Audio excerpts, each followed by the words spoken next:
Hello, my name is Diana Irion, and this is my channel, More Than Just Survive. This is my um, place to show you my journey of living a life that's more than just survival. I have um, been through pain, trauma, grief, and loss, and I want to share with you and hopefully help somebody that's going through the same things. So, 1 year ago, my daughter Naomi Irion was kidnapped from her car in a parking lot, a Walmart parking lot in Fernley, Nevada. And she was brutally assaulted and her life was taken. She was missing for 18 days and we had to come from South Africa to look for her. And they finally found her on March the 30th, 2022. And we laid her to rest on April the 12th in Houston, Texas. She was only 18 years old. So we are currently in South Africa. Naomi lived with us here for 2 years. She finished high school here, and then she moved back to the US to start her life there as an adult. And this last weekend, we went on a family trip to a national park here called Pilanesberg. It's a safari park where they have all the animals, the big five, all of them are there. And we stayed at a safari lodge called Bakubang. And this is the place that we stayed with Naomi when she would go with us. And this is the park where Naomi had her elephant encounter. We were here one Thanksgiving day, and it was getting towards the end of the day, and we hadn't seen any elephants, and Naomi was feeling very frustrated because elephants are her favorite animal. So we were parked on the top of this hill, and we looked to the right, and we could see an elephant in the distance. And so we just sat there watching it for a while. And the more we watched, the more elephants we saw, and they were walking up the hill toward us. So as we sat there, this entire troop of elephants, female elephants, and their babies came up the hill to where we were and surrounded our car. And they were watching, the moms were watching us, and the babies were playing, and Naomi was the happiest I think I've ever seen her. She was just, it was so hard for her to stay quiet because when you're surrounded by wild elephants, you need to be very quiet. It was really difficult for her to stay quiet because she was just so happy.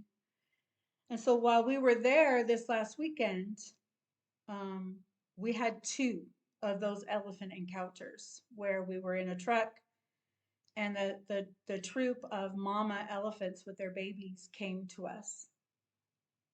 And it wasn't easy for me the very first time that it happened, because I was remembering when Naomi was with us and she enjoyed it so much. And then the second time that happened the next day, I thought to myself, Naomi would love this and she would want me to enjoy it. So I took some photos and some video that I'm going to insert now. Short task. Yeah. She is very, very close to us right now. We're all trying to be quiet. Being aggressive, you can tell exactly. And usually that's when they're Come closer. Or when they're injured, rumbling, coming closer, smiling around. Can you hear the rumbling? That's her. Oh. Shh, just be quiet. Be quiet. Yes, just be quiet. Shh. Oh, wow. Don't put the arms out. Yeah, that's when they can be aggressive. If you put your body out or your arms out. because they used to this as a car, and they know the shape. They know our voices, but not if we, not when we are shouting. Yeah. She's beautiful. She's so close to us. Remember, they are not our enemies, or we're not their enemies. We're also not their food. So they won't run to us for anything. Just, but they will come. Okay, so I hope you enjoyed the photos and video of our elephant encounter in Pilanesberg. Unfortunately, it was minus Naomi. So, while we were at Bakubang, we visited all the same places that we were with her. We went out to a braai in the bush. They have the resort has a boma, which is a shelter that has a thatched roof out in the bush in the middle of the park, and they put on a big braai meal, and they have a bonfire, and then some of the local artists that are musicians and dancers come and share with us some of their tribal songs and folk dances.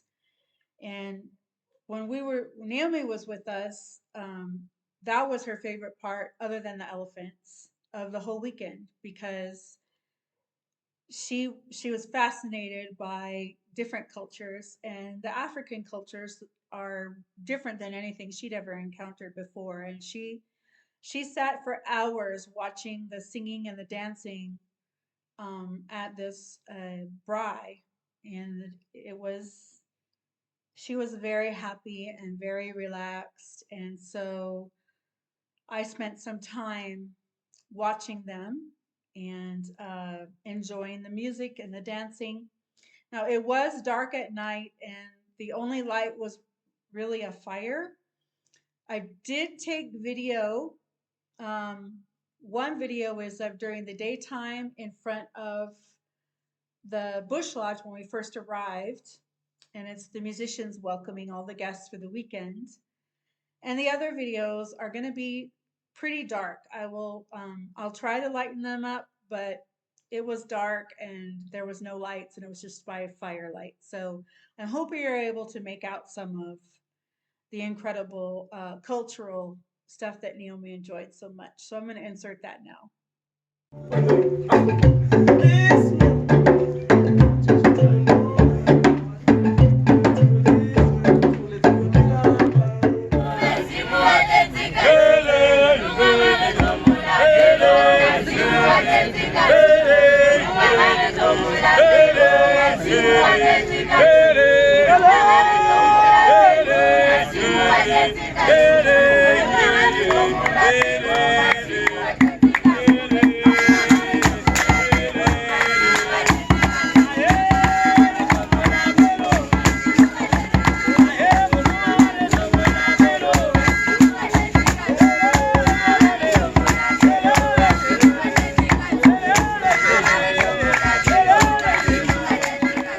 Okay, so I hope you were able to enjoy something that Naomi found very enjoyable and fascinating. So our weekend in Pilanesberg, it was emotional for me, and it was emotional for other people in my family as well. It was difficult. Um, for me, I felt a feeling, that feeling of nostalgia where you're a little bit sad and that time is past. But I was able to just enjoy the memories and sit with my sadness. It's okay to feel sad. So many people are afraid of feeling sad. It's okay to feel sad. I feel like I'm honoring her memory by remembering her and those times and those things that she enjoyed.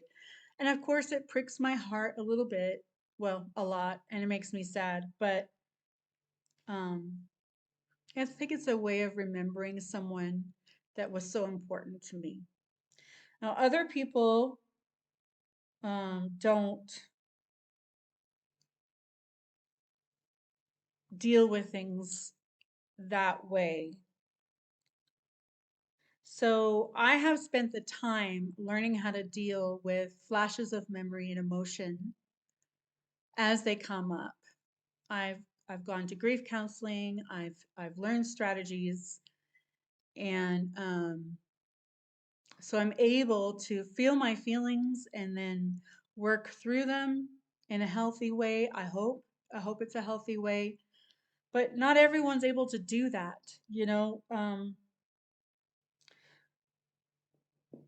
I didn't. You don't want to get caught off guard when you're dealing with strong emotion, grief, loss, trauma. You want to plan ahead. So getting the help that you need, getting the therapy that you need is important. Leaning into your community is important. We're not meant to be alone. And you need to do these things to help yourself cope with the pain that's going to come in the future, because pain, trauma, grief, and loss is not a one time event. It comes back over and over. So the sooner you get a strategy in place, the better off you'll be. And not everybody does that. So I'm looking at my notes. I made some notes about some things that I was thinking about. Some people have a lot of trouble when this comes up and they have no plan to deal with it. They have no strategies, no coping techniques. Some people, when they're feeling these strong feelings, they lash out at the people closest to them. Um, because they can't cope with the strong emotion, so it comes out as something else that it's not. Don't be that way. Don't do that to your loved ones. You know, your loved ones are suffering too. They're feeling those emotions too. So dumping all over them because you're feeling strong emotions is not fair. It's not fair to the person who also loved and lost that someone. Other people just push those emotions down and try to forget. They just don't want to think about it. They don't want to talk about it. They don't want to be reminded. They don't want any memories. I just don't do things that way. I don't think that's okay. I never want to forget my daughter, and I will never deny my memories and my love for her.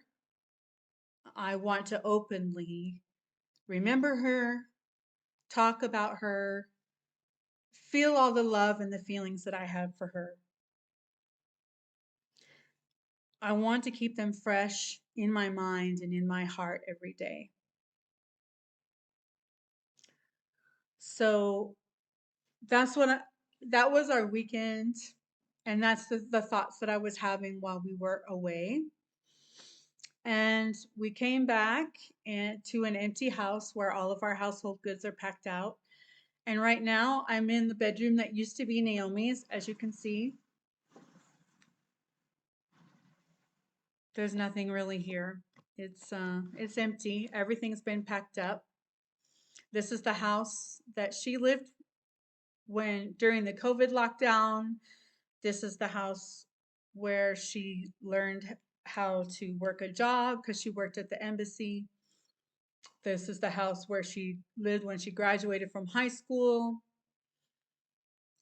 And this is the house that we're leaving in 5 days. I'm going to leave the place where I last had her. And I have to admit, it's making me sad.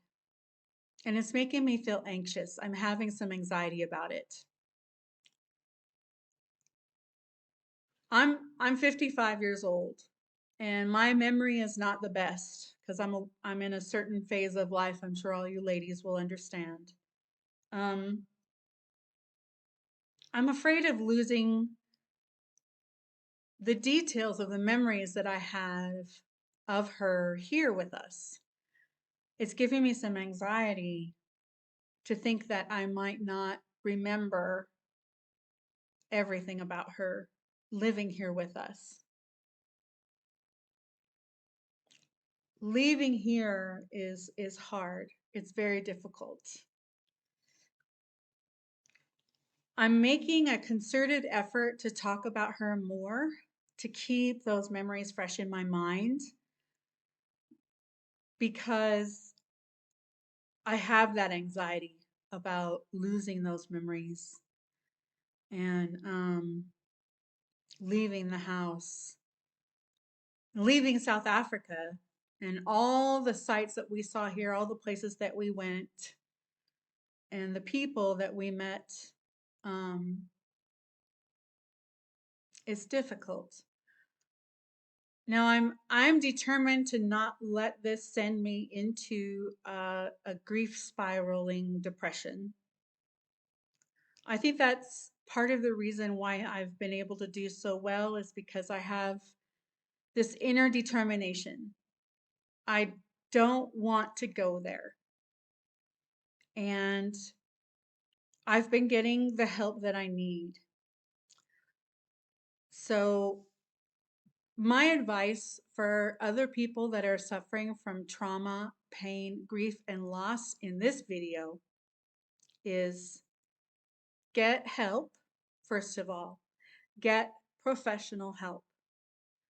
Go see a counselor, a therapist, a grief specialist. Second of all, lean into your community. There are people around you that care about you, they love you, and they want to help you. They just don't know what to do. And I found through the hardest times of my life, the people who stuck around and they were just there. They just stayed. Lean into that. Accept it. Accept the help. Accept the person that just wants to be with you. It really does help. You may not see it right now when you're in the midst of your pain, but when you look back at it later on, you're going to remember that person and you're going to remember how much it meant that they were just there for you. They didn't demand anything from you. They just wanted to be there for you. Accept that from that person who cares about you. And the third piece of advice that I think everybody, whether you're suffering from trauma, pain, grief, and loss, or if you're just living your happy life, is you need to find something creative to build, make, or do. Find something that requires your attention and your focus. Could be learning to play a musical instrument. It could be learning to make something. It could be a service project. Could be gardening. It could be anything. Anything that takes your time and your focus and your energy that you can put into that. Because let me tell you why. During the darkest hours of my grief, I found two things that helped me. One was learning to play the piano. Naomi was an incredible musician. She could play the piano beautifully. And her piano was here with us in South Africa, and it was sitting in the corner, silent. And I couldn't take it. I could not emotionally accept that the piano had gone silent and would never make music again. So I determined to learn to play. And I have been over the last year taking lessons and practicing using an app on my phone, doing anything I can do to make that piano make music again. And the focus and attention it takes to learn a skill so intricate at my age, it's takes so much of my energy that for that time I'm focused on that. I don't wallow in the pain. It's like someone who's carrying a sack of bricks and it's so heavy and it hurts so much. And then you get to set it down for a little while and stand up and stretch and breathe. That's what it felt like. I got that time to just breathe and stretch. And my therapist also told me that the learning to play the music was opening new neural pathways in my brain. And the more neural pathways you have in your brain, the more the pain, trauma, grief, and loss can be distributed in different parts of your brain. It's like spreading it out over a larger area, and it makes it less. It makes your brain more able to cope with whatever it is that you're going through. The second thing that I have found as my passion, more than music, is sewing. I've been learning how to sew, learning how to make all kinds of things, and it was a new skill for me. So it was difficult, and it took a lot of my time, my brain capacity, my energy. And then when I was done with each project, I had something that I had created. And so I got the positive reinforcement, those positive feelings that I had created for myself. I wasn't looking to someone else to fill up my positive emotional bucket. So I was filling it up for myself. I was feeling good about the things that I was making, the beautiful things that the beautiful handbags. And then I was able to take that thing that I had created and gift it to someone else and see the happiness on their faces. So I got an extra dose of positive emotion from the giving aspect of it. So these sorts of things are what is helping me in my journey. And I'm going to share more about things like that as we move on in this channel. I hope you're able to subscribe, like, um, talk to me down in the comments below. I would love to hear about what you think about my strategies. Um, Tell me about things that you have found that have worked for you. I would love to talk about that on the channel as well.